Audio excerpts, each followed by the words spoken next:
낱낱이 파헤쳐 드립니다. 취득세 감면 혜택.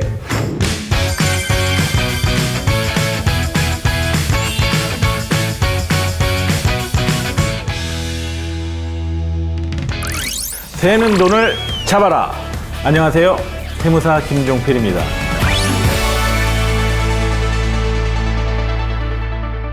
신혼부부 생애 최초 주택 구입 시 취득세 혜택, 이 부분에 대한 내용을 구체적으로 한번 들어가 보도록 하겠습니다.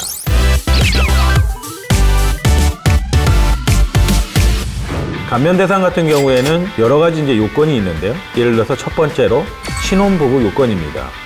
혼인신고 후에 5년 이내에 해당이 돼야 됩니다. 물론 이 경우에 우리가 보통 얘기하는 신혼부부 안에는 재혼도 포함을 하도록 되어 있죠. 그 다음에 생애 최초에 해당이 돼야 돼요.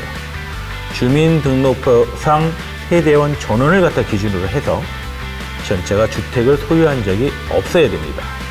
다만 예외적으로요, 상속주택 등 처분 조건에 해당하는 그런 주택을 소유한 경우에는 예외적으로 주택을 소유한 경우로 보지 않는 그런 인정을 해주는 사례도 있습니다. 세 번째로 따져봐야 될 부분은 소득이에요. 부분 합산 소득을 따져보셔야 돼요. 다만 혼자 벌 수도 있고 맞벌이 할 수도 있잖아요. 그래서 혼자 벌 적에는 5천만 원 정도 기준이 되고요. 그 다음에 맞벌이 할 적에는 7천만 원 이하에 해당이 돼야 됩니다. 중요한 네 번째 부분이 뭔가 하면 주택에 대한 취득 가격입니다. 우리가 보통 3억 원 정도의 가격에 해당하는, 이하에 해당하는 그 주택을 취득을 해야 되는데요. 수도권일 경우에는 좀 더 가격이 높아야 되겠죠. 그래서 4억 원 이하 정도의 가격에 해당하는 주택을 취득해 주셔야지 이러한 혜택을 받을 수가 있습니다. 자, 그러면 이러한 요건을 갖추게 되면 도대체 얼마나 혜택을 주느냐? 50% 감면을 준다라는 것이죠.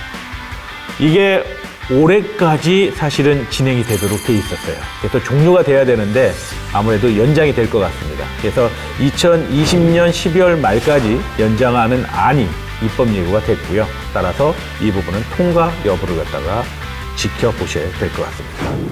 취득세 감면을 얼마나 받을까라는 부분을 한번 계산을 해보죠. 일반 주택 같은 경우에는 6억 원 이하이고 전용 면적 만약에 85제곱미터 이하다라고 하게 되면 취득세 1%에 교육세 0.1%를 붙여서 1.1% 정도를 세금 부담을 하게 됩니다. 자, 그런데 신혼부부가 만약에 이러한 혜택을 받는다라고 하게 되면 얼마를 내게 될까요? 50% 감면이 주어진다고 했지 않습니까? 그러면 한 0.5% 정도 부담을 하는 것이죠. 전용 면적 60제곱미터 이하이고요. 경기도에 소재하는 4억 원 아파트를 분양받았어요. 자, 그러면 취득세 얼마나 감면받느냐? 4억 원에 0.5%를 곱하니까요. 220만 원 정도를 감면을 받는다라는 것이죠. 신혼부부라는 게 도대체 어떤 의미를 갖느냐는 것이죠. 맨 처음에 말씀드릴 적에는 혼인신고일로부터 5년 이내에 해당이 돼야 된다. 자, 이 부분만 말씀드렸잖아요. 근데 조금 더 세밀하게 들어가게 되면 주택 취득일로부터 3개월 이내에 결혼 예정인 사람까지 포함을 하고 있습니다. 물론 이 사람들이 주택을 소유하고 있지 않아야 되겠죠. 부부 합산 소득이라는 걸 좀 더 세밀하게 들어가 봐야 됩니다. 우리가 혼자 벌 적에는 5천만 원 이하 기준이고요. 그 다음에 맞벌이일 적에는 한 7천만 원 정도라고 말씀드렸지 않습니까? 그러면 이게 언제 기준이냐는 얘기죠. 주택 취득한 연도의 바로 직전 연도. 이 연도의 소득을 기준으로 해서 이 금액을 판단하도록 되어 있습니다. 자, 그러면 5천만 원이냐 7천만 원이냐라는 부분을 도대체 근로소득만 가지고 판단을 하는 것이냐, 아니면 다른 소득까지도 같이 포함해서 봐야 될 거냐, 이게 중요한 부분이죠. 결론은요, 합쳐서 보도록 되어 있습니다. 그러면 어떻게 합쳐야 되느냐? 근로소득 같은 경우에는요, 우리가 총급여라고 해갖고 세금을 안 내는 비과세 급여로 분류되는 거 다 빼고, 순수하게 급여, 상여, 수당 이런 거 다 포함해서 판단을 하시면 되고요. 사업소득 같은 경우에는 비용 빼고입니다. 그래서 총 매출액 관점에서 보는 게 아니라 거기에서 발생된 비용 빼고 나서 순수한 소득이 얼마냐, 이걸 가지고 합산을 하도록 되어 있어요. 그 외에 우리가 보통 종합과세 대상이라고 얘기하는 이자, 배당, 연금, 기타 소득 이런 걸 다 합쳐서 5천만 원을 넘어가느냐 안 넘어가느냐, 7천만 원을 넘어가느냐 안 넘어가느냐, 이렇게 판단을 해주시면 될 것 같습니다. 자, 취득세 감면 신청을 갖다가 안 해도 해주는 것이냐? 그렇진 않겠죠. 그죠? 그래서 감면 신청을 갖다가 하셔야 됩니다. 이 부분은 시군구청 세무과에다가 신청을 갖다 하시면 되는데요.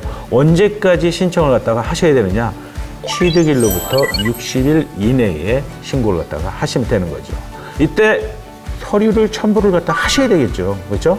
그래서 내가 감면 신청을 갖다 하겠다라는 신혼부부 주택 감면 신청서라는 양식이 있습니다. 이걸 갖다 기재해서 신고를 갖다가 해주셔야 되고요. 그 다음에 주민등록 등초본이나 또 혼인관계 증명서, 그 다음에 취득을 갖다 한 걸 증명을 갖다 해줘야 되니까 매매계약서 사본, 그 다음에 소득에 대한 부분도 증명을 갖다 해야 되니까요. 예를 들어서 사업자 같은 경우에는 소득금액 증명원, 근로자 같은 경우에는 서류가 뭐가 있습니까? 근로소득 원천징수 영수증이라는 게 있겠죠. 그래서 이러한 서류를 갖다가 다 첨부를 해서 신청을 하게 되면 그러면 감면이 주어지게 되는 것입니다. 감면을 주게 되면 사후 관리를 하도록 되어 있습니다. 그래서 감면 신청했던 부분을 갖다 잘 지켜주게 되면 상관이 없는데 일정 조건에서 어긋나게 되면 추징을 해버린다는 것이죠. 그래서 취득세 감면 추징 사유를 갖다 좀 기억하고 계셔야 됩니다. 자, 3년 이내에 만약에 매각을 하거나 증여를 갖다가 한다라고 하게 되면 이 부분에 대해서는 취득세 감면했던 거 다시 추징을 하도록 되어 있어요. 그 다음에 우리가 혼인신고했었던 사람 말고요. 혼인 예정이 됐던 사람이 있었잖아요. 3개월 이내에.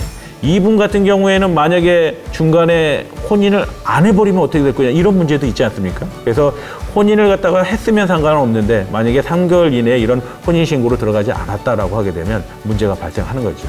감면했던 부분은 다시 추징을 갖다가 하도록 되어 있습니다. 자, 신혼부부 생애 최초 주택 취득 시 취득세 감면은요, 올 한 해 동안 한시적으로 운영되는 제도였습니다. 자, 그런데 2020년 12월 말까지 연장하는 개정안이 입법 예고가 된 상태예요. 그래서 내년도 적용 여부는 반드시 통과 여부 확인하셔야 됩니다. 자, 다음 시간에도 새는 돈 꽉 잡는 팁 가지고 돌아오겠습니다.